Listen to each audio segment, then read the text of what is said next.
They told me not to board the next bus because it isn't real. I just found out the disgusting truth behind it. What time is it? I don't know. I did know. It was 11:55 p.m. I lose motivation to talk properly when I'm tired, although this was definitely an overreaction. At most, it would have taken an extra second to tell him the time. But I wasn't really thinking. I just wanted to get home, ignoring all social interactions. I didn't even look up to see this man's face. He left without saying anything, limping as he walked, leaving me alone at the bus stop, waiting for the final departure of the night. A single minute past midnight was the usual time on the schedule, although it's almost always late, despite only ever having a few passengers at most. My late shift at work had me used to these empty hours of the night. This specific part of town lacked in nightlife entertainment, leaving little reason to be out after dark. The shops were long closed, waiting for the bustling environment of the next morning. Until then, they remained silent.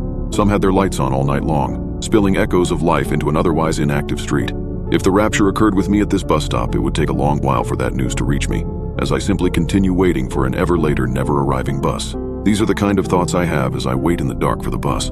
The occasional breaks in these thoughts are often caused by me checking the digital sign above me, displaying an estimated time for all upcoming departures, expecting to see 5 minutes or perhaps a more delayed 10 minutes.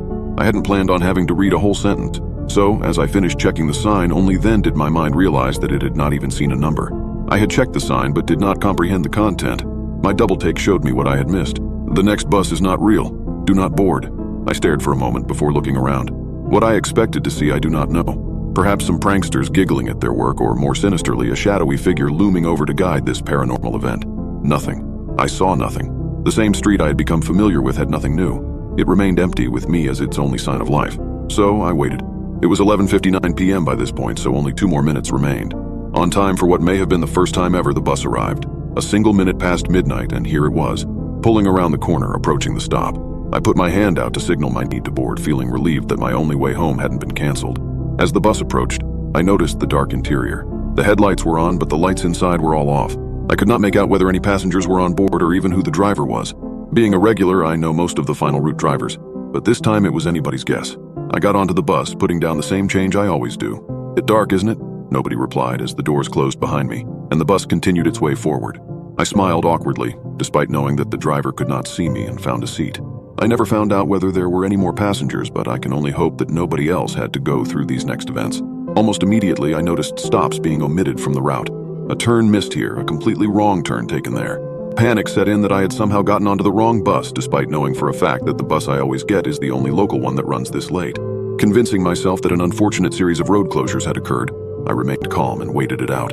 After 10 minutes of this, we had circled back to the stop I had boarded at. In front of us, I noticed a more normal bus, the bus I was supposed to board. The lights were on with a few passengers. It was waiting at the stop. I spoke slightly louder than the rumble of the engine.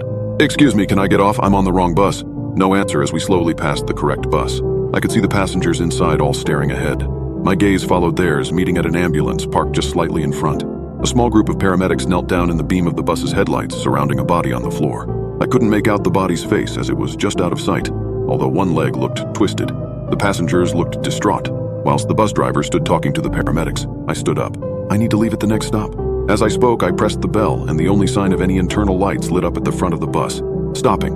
The sign then immediately turned off. Subsequent bell presses neither made the sound nor lit up the sign. "I need to..." The bus sped up suddenly, the force pushing me back into my seat. As I tried to stand up again, the wheels screeched as we turned a sharp corner without seeming to slow down at all. Again, the force pushed me back down. The speed continued to rise. The wheels on the bus went faster and faster until the outside world became simply a blur. I had never seen a car go this fast, let alone a road vehicle as large as this. I thought for sure that I was going to die right there. "What are you doing?" I found myself yelling out amid the panic. The driver, for the first and last time, spoke. "I don't know." My mind raced almost as fast as my body was being thrown about. The world beyond the windows soon morphed into a void of black, although the effects of our speed were still evident on my body, as the velocity pushed me in all directions. It felt as though we had somehow gotten even faster, although this may have been the darkness forbidding my eyes of any reference for our true speed. We came to a sudden stop as I fell forward. The fall was violent, but still not as bad as you'd expect for a speed change of that magnitude. My nose hit the floor, causing a great deal of pain. I stood up, holding my face, trying to regain my balance. As the dizziness subsided, I began to notice where I was. We were outside my home. The bus stop I get off at is a 5-minute walk from here. Yet here we were, directly outside my house. The doors gently opened. Despite my desire to leave as fast as possible, I found myself walking to the front of the bus. As I reached the door, I stopped. Turning around slowly to face the still shrouded in darkness bus driver, I spoke what I always do. "Thank you." I stepped onto the pavement outside as the doors closed behind me, followed by the bus driving forward into the darkness. I looked down at my watch. A minute past midnight.